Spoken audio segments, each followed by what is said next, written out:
নারী ও শিশু কল্যাণ মন্ত্রী অগ্নিমিত্রা পাল তিনি সাফ জানিয়ে দিয়েছেন কারা অন্নপূর্ণা ভাণ্ডারে ৩,০০০ টাকা পাবেন আর কারা অন্নপূর্ণা ভাণ্ডারে ৩,০০০ টাকা পাবেন না।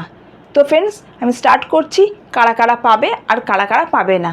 ফার্স্ট, যারা লক্ষ্মীর ভাণ্ডারের টাকা পেতেন ঠিক তারা অন্নপূর্ণা ভাণ্ডারে টাকা পাবেন। সেকেন্ড, মারা যাওয়া ব্যক্তি কোনোভাবেই অন্নপূর্ণা ভাণ্ডারে টাকা পাবেন না। থার্ড, যারা ট্রাইব্যুনালে আবেদন করেছেন তারাও পেয়ে যাবেন অন্নপূর্ণা ভাণ্ডারের টাকা। ফোর্থ, যারা সিএএ আবেদন করেছেন তারাও পেয়ে যাবেন অন্নপূর্ণা ভাণ্ডারের টাকা।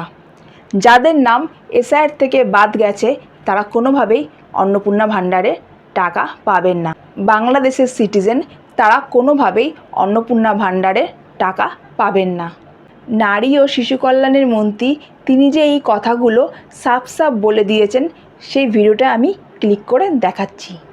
অন্নপূর্ণা ভাণ্ডার শুরু করবেন, কারা পাবেন আর কারা পাবেন না এই নিয়ে সাধারণ মানুষ তাদের মধ্যে একটা বড় প্রশ্নচিহ্ন দেখা দিয়েছে। দেখুন, যারা লক্ষ্মীর ভাণ্ডার পাচ্ছিলেন তারা সবাই অন্নপূর্ণার ভাণ্ডার পাবেন। আমি আবার রিপিট করছি, যারা লক্ষ্মীর ভাণ্ডার পাচ্ছিলেন তারাই সবাই আবার অন্নপূর্ণার ভাণ্ডার পাবেন। এদের মধ্যে যাদের নাম বাদ গেছে তাদের অ্যানালিসিস হবে, কাদের নাম মারা গেছে ভাণ্ডার লক্ষ্মীর ভাণ্ডার পেয়ে এসছে, অন্নপূর্ণার ভাণ্ডার সে পাবে না। কেউ যদি বাংলাদেশের সিটিজেন হন, নাগরিক হন, বা বার্মা, রোহিঙ্গা, সে তো আমাদের অন্নপূর্ণার ভাণ্ডার পাওয়ার তার যোগ্যতা নেই, সুতরাং তারা পাবেন না। কিন্তু যাদের নাম যে কোনো কারণে ডিলিট হয়েছে, তারা আমাদের নাগরিক নন, সেটা অ্যানালিসিস করার পরে জানা গেল তারা লক্ষ্মীর ভাণ্ডার পাবেন না। এর থেকে আলাদা করে রাখা হয়েছে যারা ট্রাইব্যুনালে আপিল করেছে, তাদের নাম কাটা গেছে, এবং যারা ট্রাইব্যুনালে আপিল করেছে তারা কিন্তু এখনও লক্ষ্মীর ভাণ্ডার পাবেন, তাদের নাম কিন্তু কাটা যাবে না, বিকজ তারা আপিল করেছেন, তারা প্রসেসে রয়েছে। এবং যারা সিএ এর জন্য আপিল করেছেন তারাও কিন্তু অন্নপূর্ণার ভাণ্ডার পাবেন, তাদের নামও কাটা যাবে না।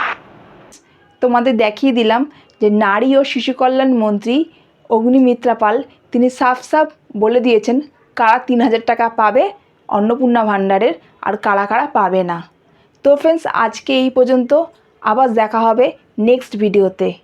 যদি ভিডিওটা ভালো লেগে থাকে অবশ্যই লাইক, কমেন্ট, সাবস্ক্রাইব করতে ভুলবে না।